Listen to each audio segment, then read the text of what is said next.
Hello! పిల్లలు,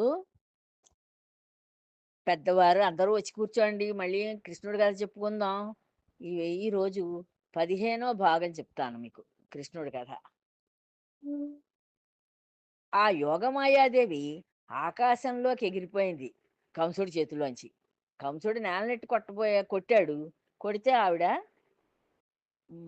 ఒక శక్తి స్వరూపిణి గనక ఆకాశ మార్గంలోకి వెళ్ళిపోయి అక్కడ నిలబడి, "ఓరి కంస! నిన్ను చంపడానికి వేరే చోట ఒక బాలుడు పుట్టి పెరుగుతున్నాడులే.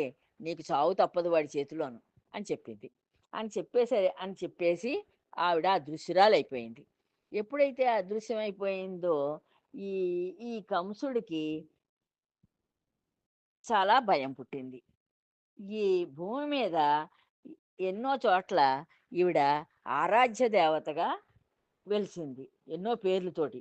ఒక్కొక్క చోట ఒక్క మహాగుణం ప్రధానంగా కలిగి అక్కడున్న ప్రజలనందరినీ సంరక్షిస్తూ జాగ్రత్తగా ఆవిడ రక్షిస్తోంది. దాంతోటి అక్కడున్న ప్రజలు ఒక్కొక్క చోట ఒక్కొక్క పేరుతోటి ఈవిడ్ని పిలిచి కొలుచుకుంటున్నారు. ఎక్కడ ఏ లక్షణంతోటి ఉన్నా ఆవిడ అందరినీ రక్షించడమే ఆవిడ మహా కర్తవ్యంగా పెట్టుకుంది. ముఖ్య లక్షణంగా పెట్టుకుంది. ఆవిడ ఆ యోగమాయ పలికిన మాటలు కంసుడికి చెవుల్లో బాణాలు గుచ్చుకున్నట్లుగా గుచ్చుకున్నాయి. అతడు ఉలిక్కిపడ్డాడు, బెదిరిపోయాడు, మనసులో చాలా దుఃఖపడ్డాడు, భయపడ్డాడు. దేవకీ వసుదేవుల వంక చూశాడు. చూస్తే వాళ్ళు దుఃఖంతోటి కృషించిపోయి ఉన్నారు. ఉండేసరికి వాళ్ళని దగ్గరకు పిలిపించుకున్నాడు. పిలిపించుకుని వాళ్ళని ఆదరించి, గౌరవించాడు. వారి దరిచే వాళ్ళ దగ్గరికి వెళ్ళి వాళ్ళతో ఇలా అన్నాడు: "ఓ శాంతమూర్తులైన ఉత్తములారా!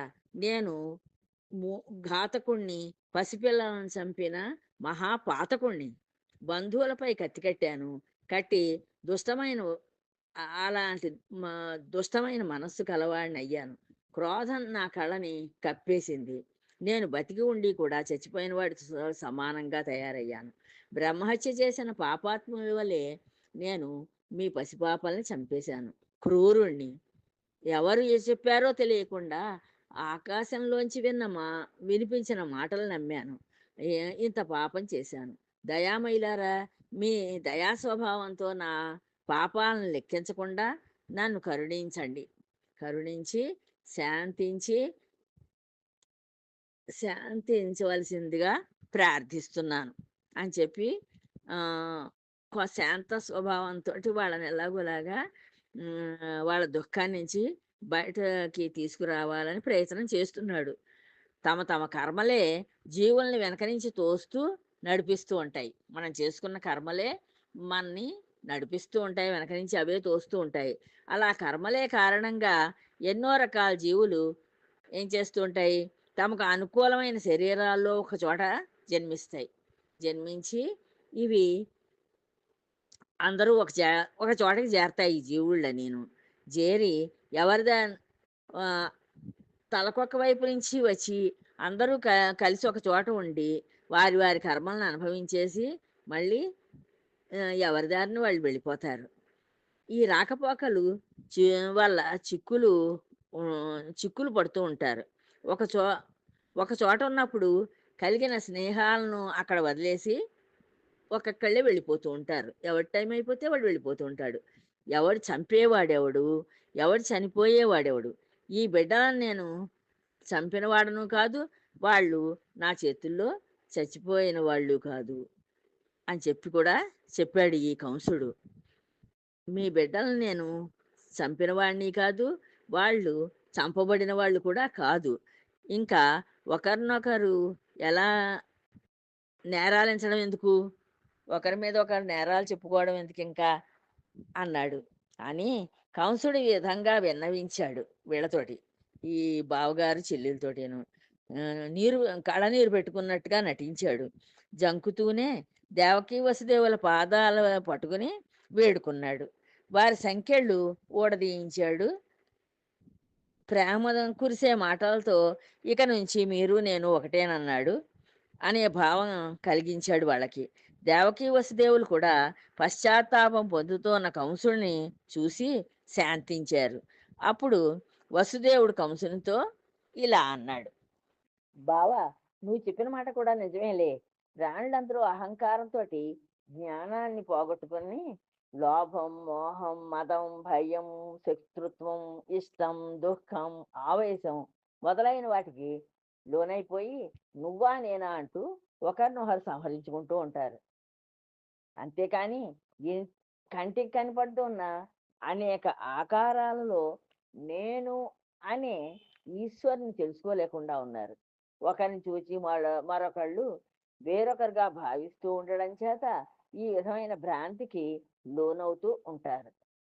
ఈ విధంగా ప్రసన్నులైన దేవకీ వసుదేవుల్ని ఆ, దేవకీ వసుదేవుల అనుజ్ఞ తీసుకుంటాడు. తీసుకొని ఆ కంసుడు తన ఇంటికి వెళ్ళిపోతాడు. వెళ్ళిపోయి మర్నాడు పొద్దున్న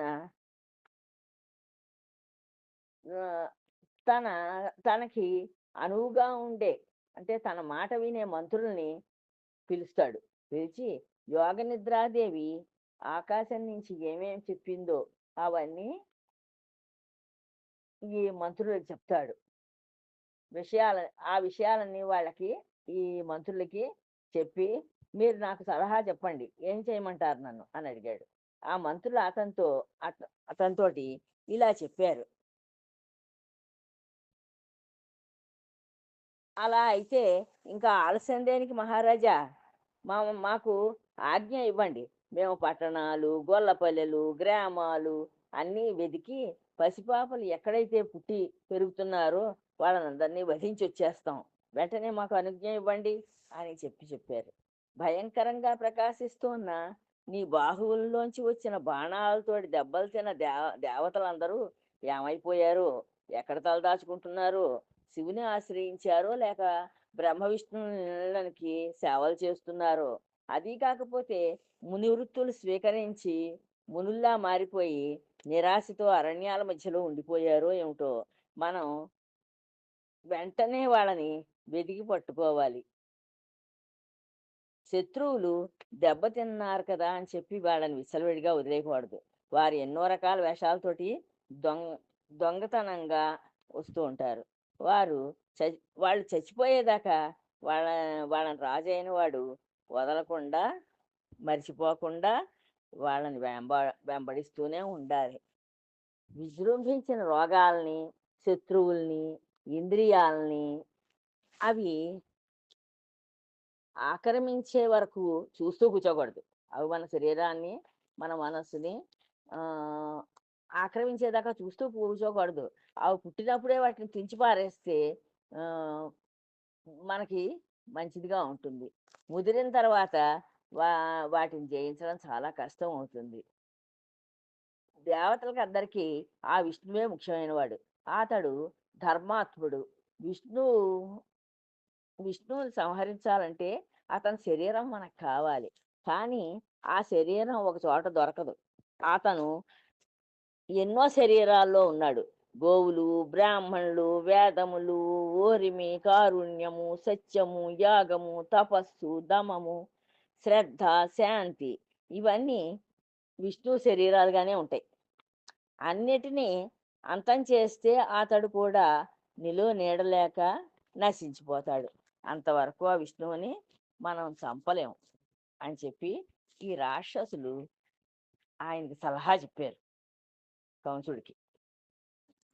కనుక ఓ మహారాజా, దేవతలందరిని చంపేసి రమ్మంటావా? తపస్సు చేసుకునే మునుల్ని భీకర గర్జనలతోటి ఏ యముని వద్దకు పంపించేయమంటావా? దూడలతో కూడిన గోవులను నరికేయమంటావా? బ్రాహ్మణులను తరిమి తరిమి కొట్టమంటావా? లేక వేదాలు చింపివేయమంటావా? అది కాకపోతే భూమినే చుట్టి తెచ్చి నీ వశంలో ఉంచమంటావా? ఏదో ఒకటి మమ్మల్ని ఆజ్ఞాపించు అని అడిగాడు. ఈ కంసుడు ఎలాంటి దుర్మార్గుడో ఆయన మంత్రులు కూడా మరి దుర్మార్గుడిని ఆశ్రయించిన వాళ్ళ మనస్సు కూడా ఆ రకంగానే ఉంటుంది. వాళ్ళందరూ కలిసి అలాంటి మనసులు కలిసిన వాళ్ళే ఒక చోటకి చేరతారు. దుర్మార్గులందరూ ఒక చోటికి చేరతారు. అందుకని మనం ఎవరితోటి స్నేహం చేస్తున్నామో కూడా చూసుకుంటూ ఉండాలి. లేకపోతే వాళ్ళ లక్షణాలు మనకొస్తాయి. వాళ్ళ దగ్గరనే ఉండి, వాళ్ళ మాటలే వింటూ, వాళ్ళ చేష్టలే చూస్తూ ఉండడం వల్ల మనం కూడా అలా దుర్మార్గులుగానే మారతాం. అందుచేత ఎప్పుడూ కూడా మనం ఆశ్రయించే వాళ్ళు ఎలాంటి వాళ్ళు, మన స్నేహితులు వాళ్ళు, మన చుట్టుపక్కల ఉండే బంధువులు, ఆప్తులు ఎలాంటి వాళ్ళ దగ్గర ఉంటున్నాం. అది మంచివాళ్ళు కాకపోతే మనం కూడా దుర్మార్గులమే అవుతాం.